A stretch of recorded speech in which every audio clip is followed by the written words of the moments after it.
What's up, everybody? King J Smooth. We back again with some more heat, and we about to learn how to build a PC, a gaming PC in 2021. You know what I'm saying?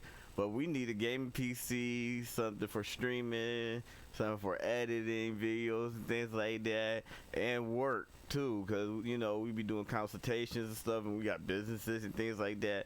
We need some computers, some PCs, man. We gotta figure out. We working with 2 laptops right now.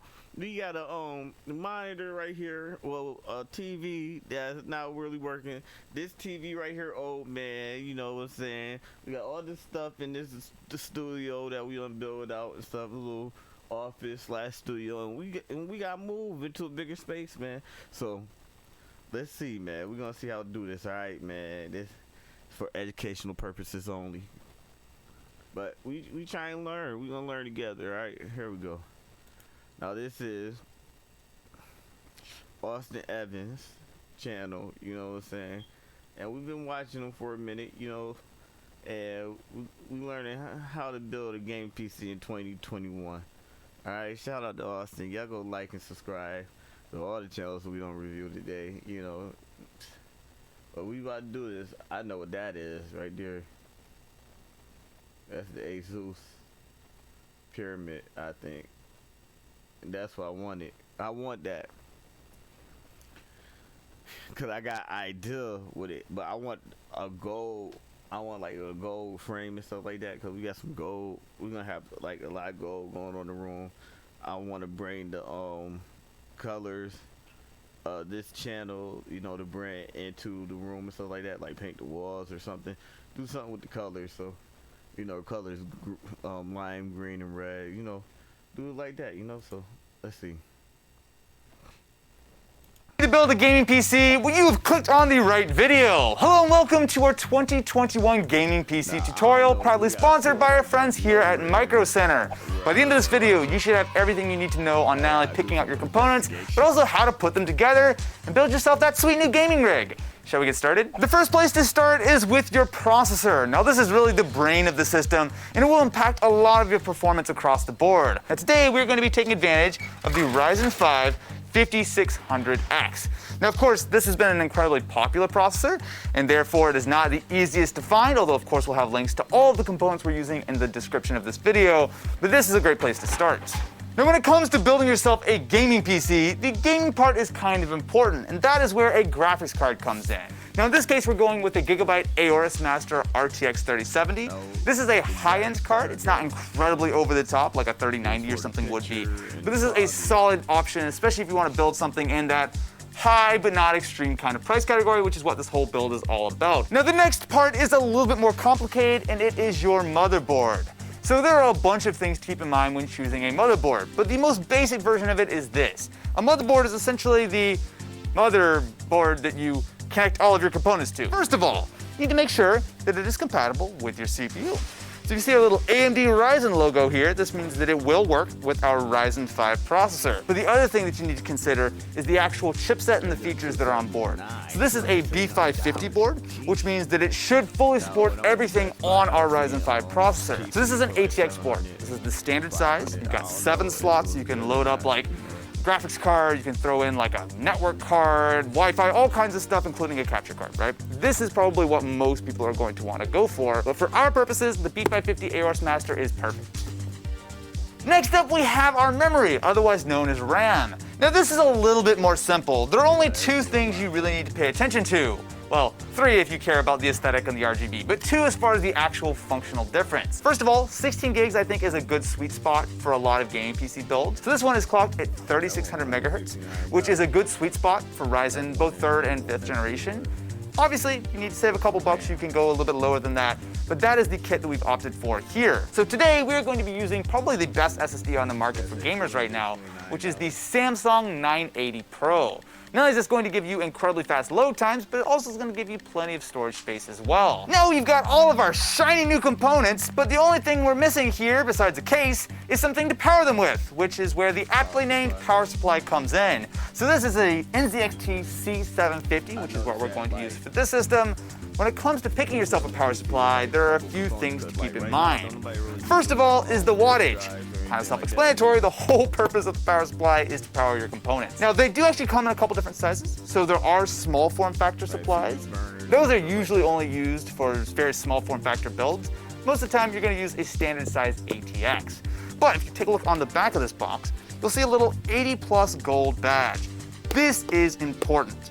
Now, while yes, we can certainly get a cheaper 750 watt power supply, those are generally not 80+ rated. And you really want to look for that 80+ rating. Now comes the fun part, the case. Now this is really where you get to customize your system, right? So of course you can pick the actual level of performance of your components, but the case is the most visual part, right? So this is very much going to come down to what you want your gaming PC to look like. So this right here is a mid-tower ATX chassis. This is probably the most common sort of case you're going to find, and this will be able to fit all of our components and then some. We can add water cooling, we can do a lot of stuff inside this chassis. Now, before we finish up, there's one more item that you may or may not need, which is a CPU cooler. Now, to clarify, you need a CPU cooler. The difference is some processors actually come with pretty decent stock heat sinks in the box. We're gonna go with the NZXT Kraken X53. Every case has different configurations for how big the radiator can be, how many fans it can support, what kind of locations, all that kind of stuff. This is a pretty safe bet. This should fit in most chassis, but before you pick up any kind of liquid cooling, make sure it fits in your case. Before we continue, Micro Center has a very cool promotion going on right now where you can get yourself a free 32GB micro SD card as well as a free 32GB USB stick. And when I say free, I mean free. Of course, you have to pick it up in store, but other than that, check it out at the link in the description. And what could be better than something free? Other than, I don't know, maybe a free gaming PC tutorial on YouTube, perhaps? Now comes the fun part. So before we actually get started, all you need to do is make sure you have a nice work area prepped. Get yourself a nice sized table, just a hard surface, and try not to build on carpet. For tools, you need exactly one thing, a Phillips screwdriver. Now I have my handy kit here, which is an electric screwdriver. I have a bunch of bits, but honestly, this is not completely necessary. If you have an electric screwdriver, it's a little bit faster, but generally speaking, as long as you have a Phillips screwdriver, that is the only tool we will need to build ourselves a gaming PC. So the first step is to start disassembling the case. You don't have to go completely crazy, and every case is slightly different. So, for example, the H510 has a nice tempered glass window, but all we need to do is set that off to the side. And then if we want to flip around to the back side, we can also remove the couple of screws that are holding the back panel on. So with that, we have much easier access to the system. So this is the back of the system. So this is where we can install something like a hard drive or an SSD here. Now the nice thing about what NZXT have done with this is they actually have some nice cable channels, which we will be taking advantage of later. Fun fact, cable management, it's, look, there's two schools of thought. You can run it nice and neat, or you can jam it all in and no one will ever look on the back of your system. Don't overpay for Adidas. This tool can save you money. It's a browser extension that automatically applies coupon codes. It's up to you. The next step, of course, is going to be installing our power supply. Now, this is actually pretty straightforward because really all we're gonna do for right now is just put it inside the chassis and screw it in. All of the actual cable management and stuff will be done after we're done putting everything else in. So you can see that there are differently labeled components for things such as CPU, PCIe, which would be for graphics card, peripherals, SATA, motherboard, etc. Just keep in mind that when you go for a modular supply, it just means that your cable management can be a lot cleaner. You don't have to spend all kinds of time tucking 85 extra cables you don't need in the back panel. You just plug in what you need. One of the main cables we're going to always use is a 20+4 pin. So you can see that it's broken up into two parts. So this is the part that goes into the power supply. You can see it's broken up here. And then the end is this very long cable like this. Motherboard 20+4 is right here. So if I set it down, all I need to do is connect the little part on the left side. It should just clip right in. These all go in one way. If you can see the little clip, it'll only go into one way. And then we'll connect to the other side here, push it in until we get a little click. There we go. This part, the PSU part, obviously goes into our power supply. And then we have two 6+2 pin connectors. This is what powers the graphics card. And then we'll just plug it in just like we did before. And that will be another cable ready to go. Next up, we have the CPU power connector. Now this will also go to the motherboard. I'll show you in just a little bit, but again, we want to make sure that this is going to be plugged in. For this, it's just as simple as finding the CPU tag on our power supply and plugging the PSU end into it. And that's one more. Now for our specific motherboard, we do actually need to plug in a second one of these CPU power connectors. And once we get the click, we're good to go. Now SATA is used for a few things. Traditionally, it was used for power supplies going to your hard drives, right? So you're using a standard old school hard drive or a SATA-based hard drive or SSD. You use this to power it. However, these days, mostly what this is used for is powering some of your RGB accessories, hubs, all that kind of stuff. And specifically for us, we're going to be using it to power our AIO. With our cables attached to our power supply, now it is time to install it in the system. So for this system, we're going to take that power supply, we're going to face that fan upside down, facing toward the bottom of the system. We're going to slide it into place. The most important thing is we just want to get this roughly in position. And if you look on the back side, you'll see that it should line up, something like that, and you will see 4 screw holes. Take a closer look here. There should be one in pretty much each corner, right? So there's 1, 2, 3, and 4. Now it is time to grab the little baggie of screws that came with your power supply. Again, the ones that you're not supposed to lose, and start screwing it in. Now, when it comes to screwing kind of any hardware, and this actually goes for not just the power supply, but for some of the other things we're going to do later, it pays to do it in a cross pattern. So don't just go sort of put everything in a circle. Instead, so we just started with that top left. Now we're gonna go to the bottom right so that we're evenly applying pressure. Now for this, you don't have to have it super, super tight. As long as the power supply is not moving, it shouldn't be a problem. So we can always come back through and tighten things later. But with that, we have our power supply installed and you have your first step to building a gaming PC complete. Look at that. All right, now let's get into building some of the more fun components. So for this, we're gonna wanna grab a few items. So first of all, we'll grab our memory, have that handy. Also grab yourself the M2 SSD. Of course, if you're using a standard SSD, you can install that later, but for M2, we'll go ahead and grab that right now. You'll also want to grab your processor, so in this case, our Ryzen 5. And last but not least, we want our motherboard. Next step is to unwrap the motherboard. Now with this, like I said, it is a piece of electronics which is a little bit sensitive to static electricity. Try not to grab it from the actual PCB. So you'll see that there's a lot of like metal components here. It's not a big deal. But generally speaking, try to grab it by components that are a little bit more durable, ultimately up to you. But once you actually have it out, set it down on the box that it came in. So the first thing to start with is the CPU socket. Now that's pretty much always in the top middle of the board. Beside that, you're always going to have your RAM. Now right to the right of that, you'll see our 20 plus 4-pin power. Now that is that big connector that we connected to the motherboard. So we'll be using that a little bit later, but essentially that supplies power to the vast majority of your various components on the board. Now if you look on the top here, you'll have our CPU power connectors. Now again, every board is different. Sometimes you'll have 4, sometimes you'll have 8. This has 8 plus 4, so just keep that in mind. Not all power supplies have capacity to do, say, 12 pins of CPU power. You usually don't need that much, but it's on there, and if you have it, you should plug it in. Moving down the board, we also have ourselves a PCI slot, or in this case, we have several. Now this is usually where you'll plug in things like, well, first of all, your graphics card. So for the graphics card, you want to plug that into the top slot, which in this case is our shiny metal slot. Moving over to the right, we have USB 3.0. USB 3.0 is an annoying connector. I have broken this many times. Now to the right of that, we have our front panel connector. Now besides that, the only other thing we really need to take a look at is where we install our SSD. The only thing to keep in mind is exactly which screw you're going to use to mount the SSD. So if you take a closer look here, you actually have 3 options here.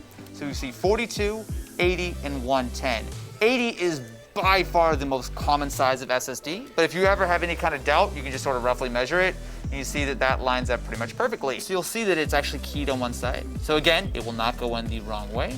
And then you just line it up with the slot, slide it in until it goes all the way, and that's pretty much it. The last step here is there's a tiny, tiny little screw, which again is usually included with the motherboard. So this one was actually already screwed into place. And all we need to do is use this to hold down the SSD. So I'll just line it up like this, screw it in, and that is it. Before we put the little cover that was covering up the SSD back in, if you flip it around, you'll actually see that it already has a thermal pad already applied. Now we'll go ahead and remove the plastic here. Now this is not 100% necessary for all SSDs, but essentially this will just help to serve as a heat sink so the SSD won't get too warm. So we'll just slide it in like this. And then we're gonna gently drop it right on top of that SSD. And then the screw in the back should line up and we can screw it right down into place. Before we install the CPU, there's just one thing we need to do. So if you come over to the socket, you'll see there's a little retention arm on the side. Pull that out and up. It's literally all you need to do and it will get it all prepped. Pretty much the same process for an Intel motherboard.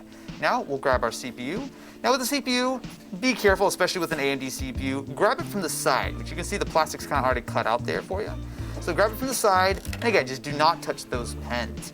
Now when it actually comes time to install it, there's a little gold arrow on both the front as well as on the back. It's a little smaller on the front, and that is going to line up with the corresponding arrow on the socket, right? So in this case, it looks like we're putting it in sort of sideways, but this is the correct orientation. When it comes time to install it, it's not that bad. Just be nice, smooth, and careful. So just we'll rest it in very gently. It should just drop right into place. There we go. Don't push it, don't force it, nothing like that. Once it's resting nicely in place, you take that arm, you push it down. Sometimes it's a little bit firmer than others, but besides that, congratulations, you just installed yourself a CPU. Pat yourself on the back. Next up, let's install our memory. So in this case, we have 2 DIMMs of G.Skill Ripjaws.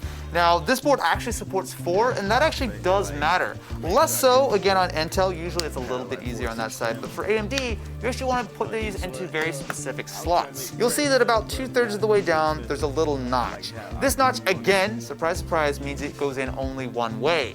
So if you come over to the board, you'll see that there's a little notch in each of the DIMM slots, right? Now, before we install it, you actually want to make sure that you're installing it into the correct slots. So again, for Intel, it doesn't make a massive difference. You just want to have it paired up in banks A or B. But for AMD, you want to specifically put it in the far right slot. So if you take a look, it actually says it on the board here.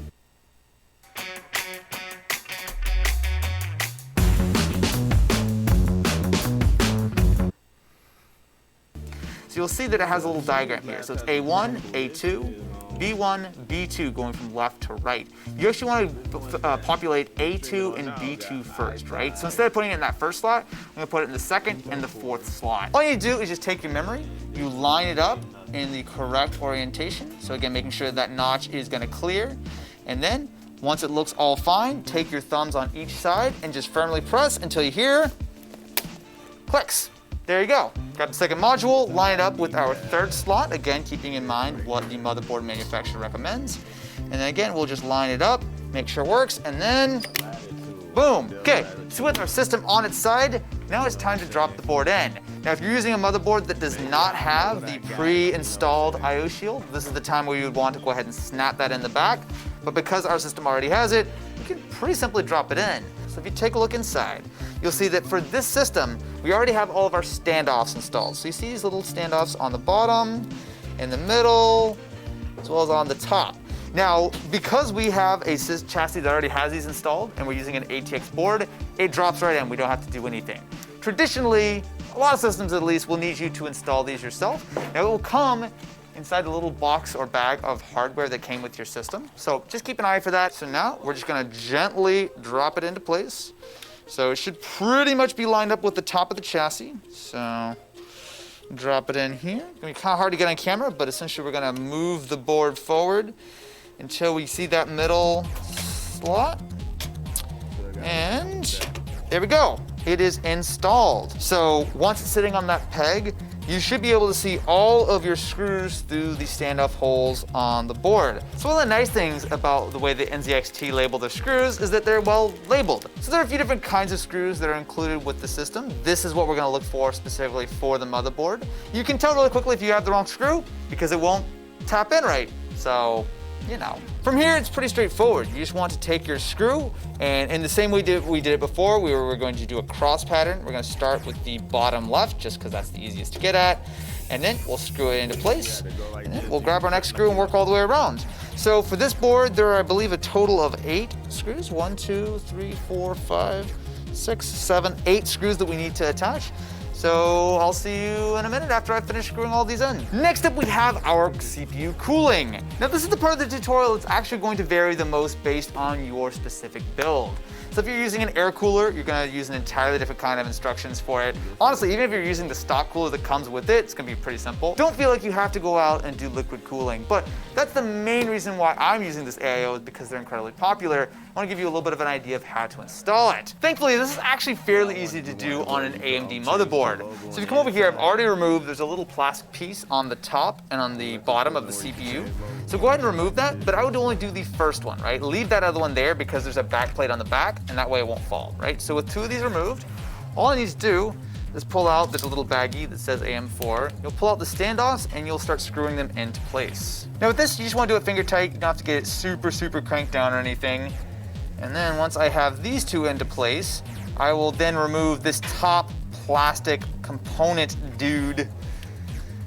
Wow, we're deep in the tutorial. I'm calling things dudes. I've run out of words. Once we have these standoffs in place, we're ready to actually begin putting the AIO into place. Now, if you take a look at it, what we actually have here are a few different components. So we have, obviously, the fans. These are kind of important. We also have a baggie of the hardware. So we'll have some short screws, some long screws, and some washers. We'll use that in a minute. But the most important component here really is going to be the AIO and the pump as well. So this is the radiator. So what you can do is think about this as where we're gonna remove all of that heat, right? Now, for this, the first thing to learn is just how the airflow works, right? So if you look at the fan, this is the front, right? So air is coming in through this side. If you flip it around, you'll see the actual frame of it as well as the cable. This is where air is coming out of. So we have two of our fans. Now, before we mount these, there are different ways to do it, but this actually makes it easy. So if you come take a look at this, I actually have a little plate that I can remove, right? So not all cases are gonna have this, but this is essentially a bracket. So the way we're going to do it is simple. So we're gonna start with our fan facing inward, then we're gonna have our plate, and then we're going to put our actual radiator on top. Now the only thing we need to do here before we get started is just pull out our hardware. So that is where we're gonna use these long screws, as well as you're gonna use washers. So once you just sort of slot that through, if I flip the entire thing over and make sure it's all aligned, it should just go straight in. Doesn't have to be super tight. Honestly, you may need to wiggle things around to make sure that the second fan fits, but that's on there. Now we'll take another screw, we'll take another washer, and again, we'll use the cross pattern to attach it on the bottom. Having a plate that removes like this makes this a lot simpler because some cases you'll kind of have to be crouched in here and you're trying to screw it from the top and from the side, and obviously you got this whole thing dangling from the bottom, so you want to be a little careful. So that is pretty much what it's going to look like. So we have our fan on that side, and then this is going to live something like that. So once you've confirmed that this actually all fits, we can go ahead and take it back out and finish screwing the rest of it in and get these fans nice and tight. Now comes the fun part. Let's install the pump, and then the CPU is essentially going to be done. Couple things to learn here. First of all, there are different retention brackets that will hold it in, right? So we've removed all the plastic, so again, just don't touch that part. This is the one for AM4. It's labeled in the instructions. It's taller and narrower, so it's a little bit more of a rectangular shape. And to put it on, you just line it up and rotate it, right? I think that should be fine. We can obviously try to get these bends to be a little bit cleaner. Keep in mind that every system's gonna be different. Sometimes this looks a little ugly, so don't be in a huge rush. Think about if there's a way to get it in there slightly smoother. Last thing to consider, there are a couple of different things that need to be plugged in. So you have the cables, they're included. But again, when you decide which orientation you want to put it in, just consider that you have two cables coming out one side. So, try not to run it across half the system if you can. If there's a way to rotate to the right and tuck it around, whatever. Once you're ready, grab yourself your screw, line it up, and we're gonna be good to go. 1, 2, 3, 4. And then I will just do them finger tight. Don't worry about getting it super tight at the moment. Again, very important, do a cross pattern. So I'm gonna keep pressure on the middle here, and I'm gonna line it out right here. But basically just sort of evenly apply pressure, and you actually wanna go all the way around a couple times to make sure that thermal paste is spreading out nice and neatly. Now don't worry about our cables, we're gonna move that a little bit out of the way, but let me find my screwdriver. And what we'll do is we'll just tighten that up. Again, just go around a couple times, nice and slow, so you're evenly applying that pressure. And we're pretty much done. We're gonna have an AIO installed. Got that liquid action, my friends. So when it comes to cable management, one of the nice things about this NZXT case is they've actually done a lot of the work for you. So you see you actually have cable channels here as well as the little Velcro ties to hold them down. And so once you start running things, it's actually pretty straightforward. So I always like to start with that 20+4-pin motherboard power connector. Now you'll see here that what we've got is we actually have a channel which is pretty much perfectly labeled, although I will get that part out of the way. So all we need to do is just drop this right in here. We'll rotate it up here, and we can even go ahead and Velcro it down just for the moment. And then once it comes out here, we just need to pull it through to the front of the case. So don't worry about getting things too neat, but if I turn it around, you'll see that now it has come out pretty much in the perfect spot. So again, there's a little notch here, so it's only gonna go in one way. I'll rotate it around, and there we go. Just press it in, and boom. connected, and importantly, it's nice and clean. You can hardly see it at all from the front. Next, let's install our CPU power. So again, there's another cable channel back here. So we'll deal with the excess there in a little bit. So we have ourselves our CPU number 1, and we have our CPU number 2. So if you look all the way up here on the top left of the board, like I was showing you earlier, there's our 8-pin as well as our 4-pin for the power. So these have already been right out here. So I'll just drop my light down here and just plug it in. Again, it's 4-pin, so it's only gonna go in one way. Now, the only problem is that fan's in my way, isn't it? Hey. Well, this is gonna be tight. Apologies, it's kind of hard to show on camera, but essentially you can see that we've got everything plugged in here. So now we'll come around back and start grabbing some of our cables from the case. So I've gone over some of these on the board. So this one is our HD audio, self-explanatory, it goes into that audio jack. We have this little guy, which is USB-C. Now, not all cases have this and not all motherboards have this. So in fact, our motherboard does not support USB-C, but you would plug that in here. This is that USB 3.0 I was telling you about. This connector is terrible, but it will do the job as long as you're careful. And then one of the nice things about NZXT is they have your front panels all on one little block. First up, I have my audio. So just like all of these things, I feel like I'm a broken record here. You'll see that it is 9 pins with 1 knocked out, which means it's only gonna go in one way. And I'm gonna rotate around and plug it into my audio port right here on the bottom left of the motherboard. So now I'm gonna route my USB 3, and that one does have the notch, so it goes in the one way. So we'll just rotate it around and slide it right into place. Just be firm with it, push it in, make sure it's all the way seated, and try never to touch it again. Now we have the fun part, which is our front panel little header. This is gonna be far simpler than usual because I literally have to just line it up and plug it directly in. Now they did give you that little cheater in case your board is different, but I think this all should line up. $300 for that and $2,000 for this, way too expensive. But today I'm gonna show you guys how to get all this stuff for a lot cheaper. Okay, so first, go to one. And if I plug it in like this, hopefully that'll be everything. Coming back to the cables that came with our all-in-one liquid cooler, you'll see that this is the part that goes into the actual cooler. So that'll be mounted right here on the side. And then it has all kinds of fun goodies to plug into. So we have a pump header. This will go to the motherboard. You'll see it's 3 pins with a notch on either side. You'll also see we have this little guy, as well as we have our SATA power. Grabbing my splitter that came with the AIO, I'm gonna take my 4-pin fan header. You can see right here, it's got the 2 little notches. I'm gonna plug that into my CPU fan. Now that is gonna go right on the top. And then I'm gonna route the rest of that cable through the back. And we'll deal with that in just a second. And then I'm also going to, at the same time, run the cable for the pump. So with the little 10-pin connector that came with our AIO, we're gonna now plug that into the side. It should just clip right in. And then with that, we have a bunch of these cables which we can route around, but this little 3-pin, that is gonna go into our CPU optional connector, which is right up here. So now we have both of them connected. We just need to route these 2 extra cables through to the back of the system. And I'm gonna use that same little hole in the top of the chassis to make it as neat as possible. Now we're gonna plug that micro USB cable that we also got with the AIO in. Just plug in one way, and then I'm gonna pull the slack through on the back. Now, we have a couple of things to connect back here before we move on. So, first of all, we have the fans. So we have our 2 fan headers, or fan cables that came from the 2 fans in the front. We wanna connect these to that little extension that we ran earlier, right? So it should be pretty straightforward, so we'll just plug it in.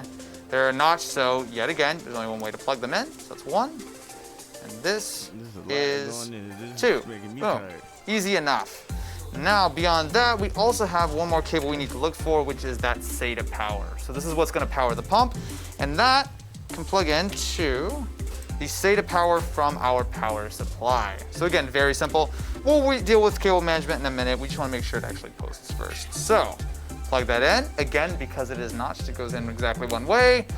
And we are getting a lot closer. Next, let's take the USB 2.0 header from that micro USB cable we just plugged in to the side of the pump. We're gonna run that down. I'm just gonna run it through this cable channel here. Again, we'll kind of clean things up later once we know that it all works. And I will route it back out. and the front. Pull it out here and plug it right into the motherboard USB 2.0 header. That way you can easily change stuff like the RGB lighting and whatnot on the system. So we have the 2 fans that came in the case that we now need to plug into the motherboard. So I've reached around to the back. Now this is going to vary based on where the fan headers are on your motherboard. So I've routed mine over to the side here, and we're going to plug that right into the system fan header on the right side. So that will be 1, and then I will grab the second one, which has also already been run, and that can run right beside it. That, my friends, is almost a fully completed gaming PC. There may be one thing missing though. The graphics card, which we've saved the best for last because trust me, this is not the hard part. So this is our RTX 3070. Now, it's a fairly straightforward kind of installation. Just a couple things to keep in mind. Obviously, we have our fans, pretty straightforward. Down here on the bottom is our PCI slot. So this is the actual connector that goes inside the PCI slot on the motherboard, right? So it slides right in. On the back, these are all of our various display outs. They usually have these little plastic protectors. We're gonna just get rid of all of these. This is where you find your HDMIs, your display ports. Older graphics cards will have like DVI and whatnot. But this is what is going to go out the back of the case. Now, this is something that is gonna vary based on what case you're using. But you can see that we need to install it right here. Now, sometimes you can just remove the little screws holding the PCI cover. For this though, we actually have 2 little like screws holding a plate in. Take off this little plate and then we get easy access to the screws. The only thing to do here is just make sure you're actually taking out the right screws, which is not as easy as it might seem because before you always just put it in the top slot. If you actually look inside this case, our PCI slot's actually on the second, right? So if I line it up just to make sure, we should see something like this, which would, yes, mean that we need to take the second and the third PCI cover out. Now, it is as simple as grabbing your graphics card, lining it up with where it needs to go on the motherboard, just keeping in mind that you do need to go directly into that top slot, or the topmost 16X slot. So we'll line it up there, and then just press it until it clicks. There we go. Now, because this is a heavy graphics card, I would recommend keeping a hand on it while you screw it into place. So otherwise, it's not gonna wanna stay. So now I'm gonna run our 2 6+2 PCIe power cables from the power supply and simply plug them into the card. Usually they're gonna be on this sort of leading edge. Sometimes they'll be on the back, but it just depends on the card. And with that, we just kind of pinch them together. So if you're using 8 pins like this, just make sure it kind of snaps. Otherwise it will not wanna, well, it'll fight you. It'll fight you on the way in. And now, we have built ourselves a gaming PC. There might be some cables that need to be cleaned and whatnot. But at this point, we're actually ready to make sure the power supply is flipped on, plug everything in, and see if it actually works. And if it doesn't, start troubleshooting. The moment of truth is here. So we've plugged in HDMI to a graphics card, we've plugged in our power supply, made sure it's on, and plugged in a mouse and keyboard. Now, let's press the power button and hope it works. Hey, all right, so we have 1, 2 fans spinning. We have the fans on the AIO spinning. The graphics card is graphics carding with our little display. We have our AIO on. We're running through codes. And then if we give it a few seconds, we should see something pop up on the display. So we have our Ryzen 5 5600X. I will say one of our memory modules is not showing up, so I'll just try to reseat that in a second. We have our 980 Pro SSD, and we have our 4 fans, even though it shows up as 3 because we have it all connected. All right, so with that, I'm gonna make sure that RAM module is properly seated, and we have successfully built ourselves a gaming PC. From here, go ahead and turn it off, do a little bit of cable management, tie some things up in the back, get Windows installing, and you've successfully built yourself a gaming PC. So thank you very much for watching. Please, if you found this tutorial helpful, subscribe to the channel because we do a lot of PC builds like this. And again, if you want to check out any of the components that we use for this build, the links will be in the description from our wonderful sponsor, Micro Center, who graciously allow me to. So you build a little simple one. It went down a little bit, whatever. I wanted y'all to see how to build it real quick too. Go check out Austin Evans' channel, and this is how to build a gaming PC in 2021. I wanted y'all to see this because, oh, this just came out not too long ago. What's the date? Today is 17th. Oh, this came out today. I want y'all to see this so y'all can know like what I be thinking about, and y'all can understand what actually going down inside. So when I go back and when we go into detail on what I want, things like that, and how I wanted to look and things like that. We're gonna about to go get some studio ideas, and y'all gonna make some suggestions on what I should do with the studio and things like that. So, you know, y'all helping me shop and think. You know what I'm saying? Y'all can help me put this together. We could build this together, man. But yeah, that's what I'm thinking about. We're gonna have a whole new space. Hopefully, it's way bigger than this. You know what I'm saying? We could do a lot of stuff with it. But yeah, that's how you build a gaming PC. That was a simple one. It had liquid cooling. You know, it had a nice graphics card and this stuff like that. It was real simple though. But yeah, now when y'all see what I'm gonna show y'all in a few minutes, it's gonna look crazy. All right, what I'm about to show y'all, the stuff I'm about to show y'all, and stuff we about to look at, that is far from what be going on, man. So that was a real simple one. But all right, I'm gonna hit y'all in a minute. I gotta get up, walk around, let my legs move, and go use the bathroom. So we'll be back with more reviews.